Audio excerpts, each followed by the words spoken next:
Makinig sa huling kaganapan. Ang bata sa umandar sa gitna ng daan. Kang krami handa. Siya DJ ang abang. Ngunit ang senador hindi nagalinangan.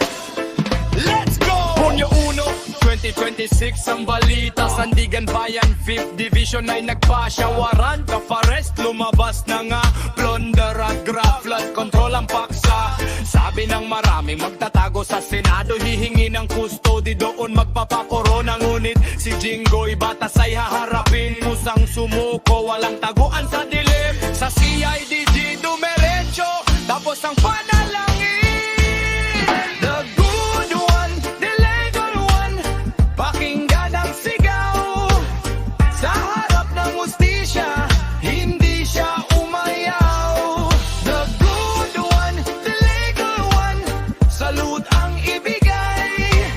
Sa daang legal, doon sumasabay. Walang VIP, walang palakasan.